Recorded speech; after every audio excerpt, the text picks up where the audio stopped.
Hi, Boosh here, just with a quick visual guide for the second boss of the new Criterion dungeon. To get started, we want to familiarise ourselves with a few debuffs that are used throughout this fight. First up, we have Subtractive Suppressor. These debuffs have stacks numbering from 1 to 4 and require you to deliberately get hit by mechanics that many times. We also have pair stacks, like we did for the first boss, and then we further have ×3 and ×5 debuffs. These correspond to how many 90-degree rotations a mechanic is going to do. In combination with the ×3 and ×5, we have Forward Force March. This is going to force your character to move forward, but the actual direction is always going to be altered by ×3 or ×5. And lastly, we have Direction Unseen. For this, you have to aim your empty slice towards a mechanic. Our first mechanic is Arcane Blight. Here the boss will show a 270-degree cleave along with a rotation direction. He will also have a ×3 or a ×5 debuff, and the cleave is going to rotate 90 degrees that many times from where it is shown.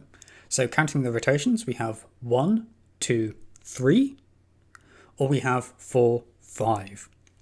Since 4 rotations gets us back to our start point, and the times debuffs are always 3s or 5s, it can be helpful to think of these debuffs in terms of +1 and -1. Giving ×3 as an example, our cleave rotates counterclockwise, so our safe spot is going to be -1 counterclockwise, aka 1 clockwise. With ×5, we continue our rotation +1 step, so our safe spot is going to be +1 counterclockwise. Next up, we have Analysis into Arcane Array. Analysis gives each player front, back, left, or right unseen. Some of you may recognise this mechanic from the Auburn Monastery Alliance raid, but for the benefit of those who do not, you'll get a ring around you with an open 90-degree section. This ring rotates with the direction your character is facing. In perhaps one of the least intuitive pieces of design in the game, aiming the empty section towards the dangerous mechanics protects you.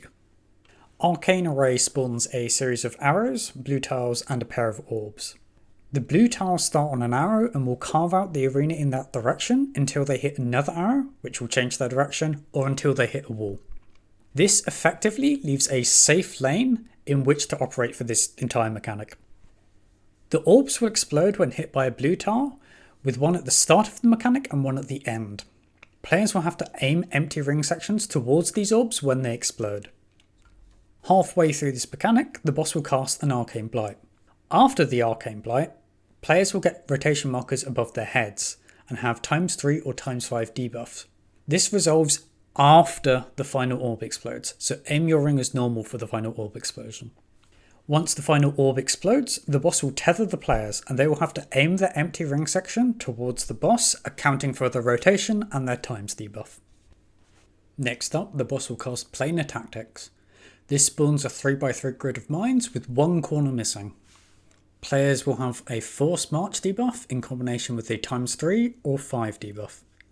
Players will also receive Subtractive Suppression stacks, with one player having 3 stacks, another player having 1 stack, and the remaining 2 players each having 2 stacks.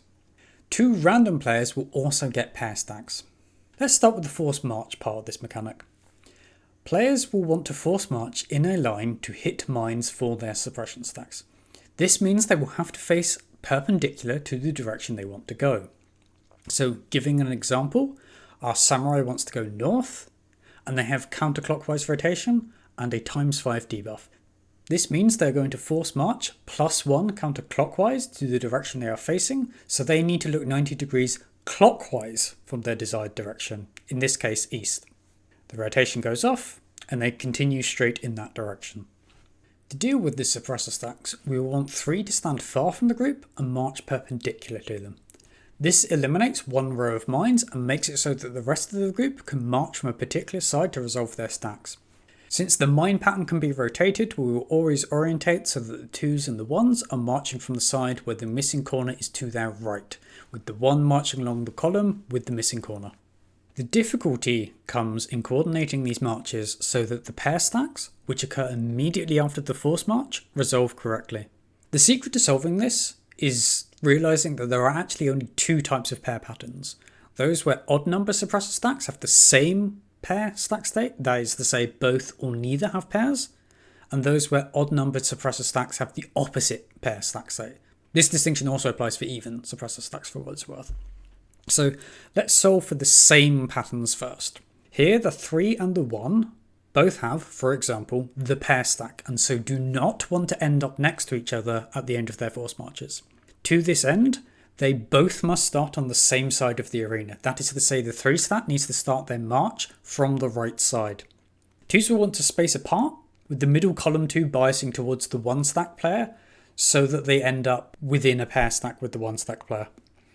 So to show an example, the 2s both have the pair stack, so they spread apart a bit so they don't overlap, and the 3 starts on the same side as the 1, so he walks across the other side, thus resolving pairs for each stack. Next, let's solve for the opposite patterns. Here, either the 3 or the 1 will have a pair stack, and so they will want to end up next to each other after the force march. To achieve this, the 3 stack player will want to start from the opposite side of the arena, that is to say the left. 2s will want to get close enough so that after they march, their pair stack will overlap with the other player. To show this opposite pattern in action, you can see the 2s are closer together so that their pair will overlap, and the 3 starts on the opposite side to the 1 so that they meet up in the corner for their pair stack. Next up, we have spatial tactics.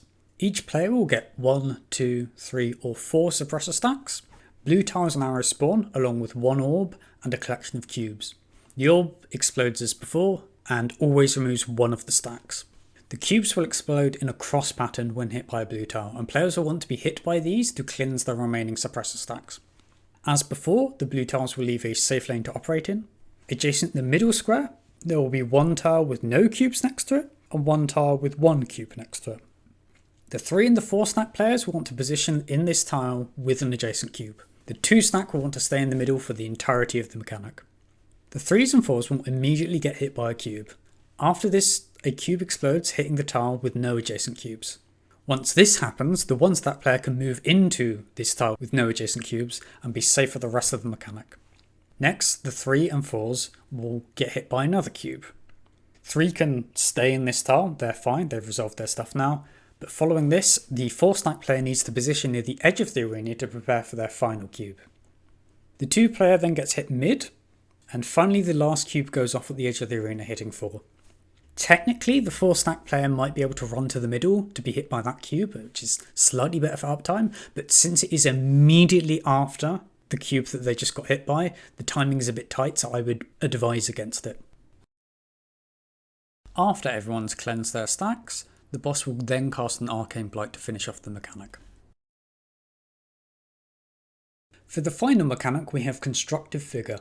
Here the boss will spawn 3 Ents along the edge of the arena. It will also spawn 2 sets of blue tiles with arrows. These blue tiles will cut off the arena, leaving a 2x4 grid to operate in. The Ents will each do a line dash, leaving 2 sets of safe tiles. Each player will get a marker above their head, which will turn their current tile blue when the Ents dash. Have your tank and your melee positioned in the safe tiles closest to the arrows, and your healer and range furthest from the arrows. Players will then want to immediately move to adjacent non-blue tiles. Each player will then get a spread, which leaves behind a large puddle. Place these right in the corners of your current safe spot, with the supports baiting north and DPS baiting south. This is immediately followed by pair stacks, so collapse into the remaining safe spot with your partner. After this, the boss simply repeats mechanics we've already seen before doing a raid-wide intro and enrage. By far the hardest part of this fight is quickly figuring out where to orientate the rotational mechanics with the ×3 and 5 debuffs, and then actually facing correctly. I would strongly recommend dropping GCDs if you need to ensure correct alignment, since the auto facing from attacking can really mess things up. Particularly on the mine mechanic, it's very easy to drift slightly and have one of the marches left alone on their pair stack.